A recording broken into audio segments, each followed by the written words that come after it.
You mentioned earlier, the Russian complicity, perhaps, with the chemical program in Syria. We now know, according to U.S. military officials, there were anywhere from 12 to 100 Russians on that base when the chemical attack was launched. Does that suggest to you that the Russians knew or should have known what was going on, that they were complicit?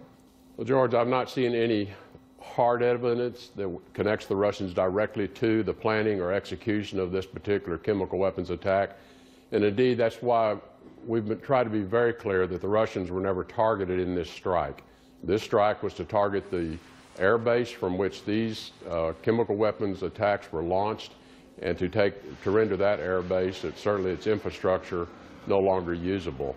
So I think the strike, it was well planned, it was proportional, it was directly related to the chemical weapons attack, and no other parties were targeted. At a minimum, Russia hasn't done enough to get rid of that chemical stockpile because it's still there and the are still on that base. One of our next guests, Congressman Adam Schiff, has said you should deliver an ultimatum to Foreign Minister Lavrov when you meet with him next week on this issue. Will you do that?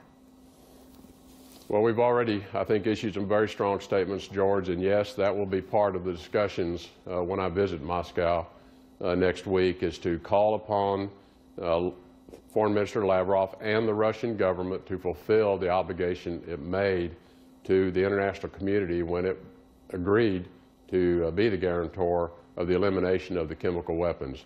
And why Russia has not been able to achieve that is unclear to me.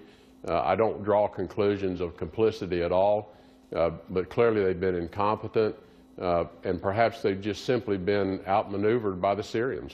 Do you think this is an opportunity, or are you hoping this is an opportunity perhaps to drive a wedge between Assad and Putin, to drive Putin into a commitment right now to do more to remove Assad? Well, George, I'm hopeful that we can have constructive talks with the Russian government, with Foreign Minister Lavrov, and have Russia be supportive of a process that will lead to a stable Syria. Clearly, they are Bashar al-Assad's current ally. They should have the greatest influence on Bashar al-Assad, and certainly his decisions to use chemical weapons, they should have the greatest influence on him to cause him to no longer use those.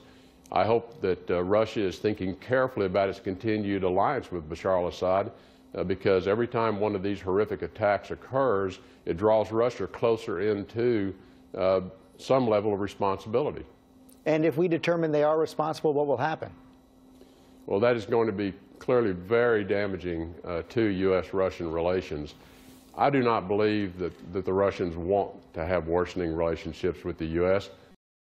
It's going to take a lot of discussion and a lot of dialogue to better understand what is the relationship that Russia wishes to have with the U.S. Well, one of the big